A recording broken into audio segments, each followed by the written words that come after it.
guys, it's me Sachin, a recent PhD graduate in biomedical sciences from the University of Toledo. Welcome to my channel Cyberkit.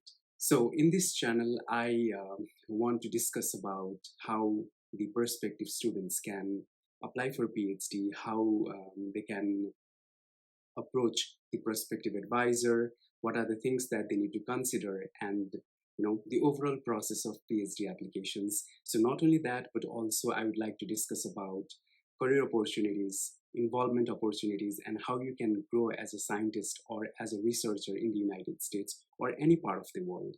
So that's the reason I started this channel, because I really want to share my experience, and also I would like to I'd like to be a part of the discussion. If you have any questions, you can reach out to me, and we can go ahead from there.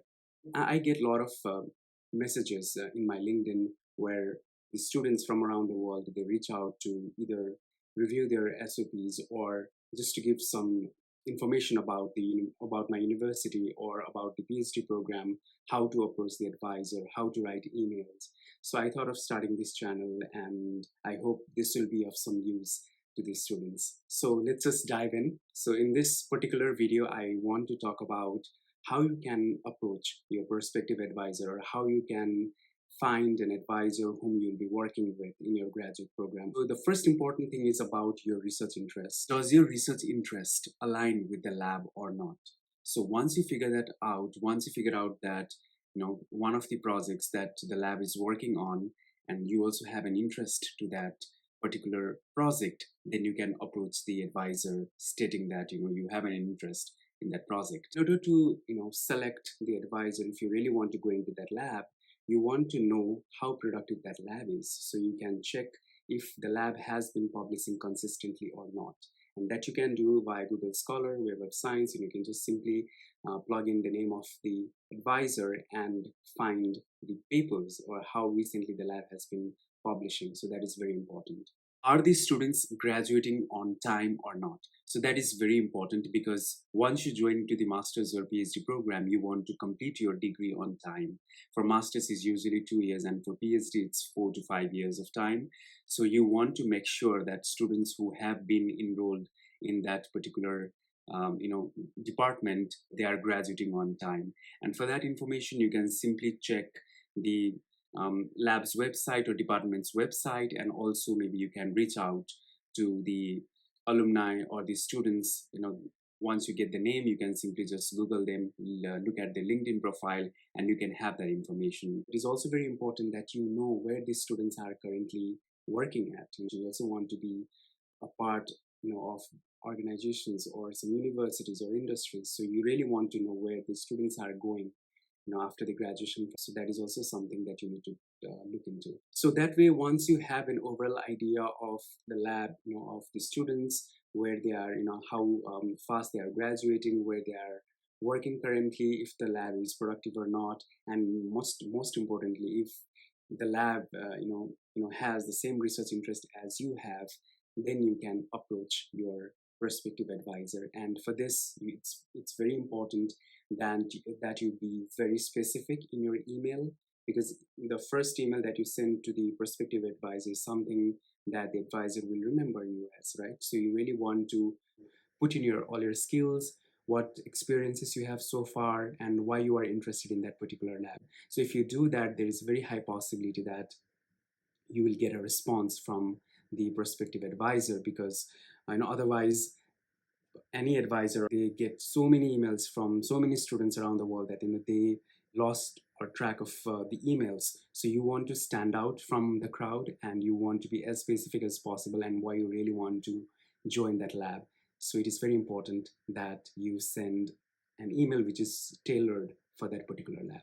While writing email to the prospective advisor, it is important first of all to let them know who you are, where you are at, and what you are working on. So that will be like an introduction of yourself to the prospective advisor. Second thing you can mention about is about your research interest. What interests you, and what research interest that you have aligns with that particular research lab. So those things you have to clarify and be and just explain it in detail, like why you really want to join that lab. Another important thing is that you need to know the funding source of the lab as well, because professors, if they do not have funding, they will not be taking students. So you need to be aware of the funding situation of the lab, and then you can start from there.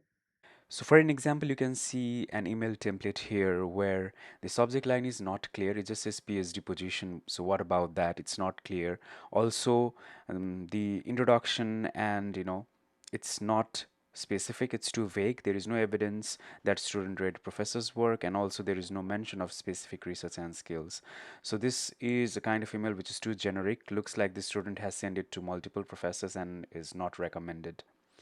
And here's another example of a very good email template where the subject line is clear and there is a very good introduction about students' interest, academic qualification, and also research interest, and also looks like the student has read the professor's prior work, also has listed research experience and skills. And this email is short and professional, and this is highly recommended to be used as a template for approaching the professors. I also get questions about how much it matters if you have a publication or not. If you have publications which is relevant to the lab, then it's very good. But I think it is also it's nowhere written that if you do not have publications, you will not end up joining that lab. I myself didn't have any publications, but I got into the graduate program at University of Toledo.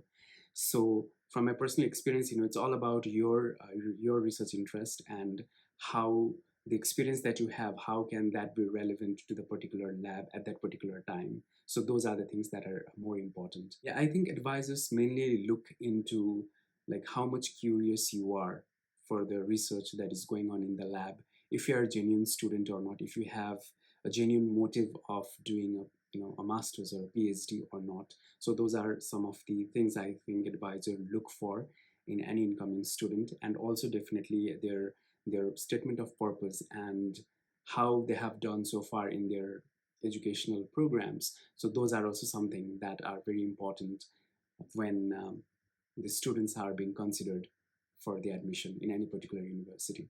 So all in all, I think it is important if you are really into applying for masters or applying for PhD programs. It is important first of all you ask yourself if you really want to get that degree or not. It should come from within yourself. If you really want to pursue masters or PhD program, then only you should apply to these programs. That way you will be motivated to complete the program on time and to land a job of your dream. So if you have any questions about approaching the advisor or writing the statement of purpose or anything related to your initial PhD application processes, what to write or what not to write in your email, then you can simply comment in this video and please reach out to me, and I'll be more than happy to help you in any way possible. Yeah, that's all for this video. If you like the content of this video, subscribe my channel, Cyberkit, and I will see you in my next video.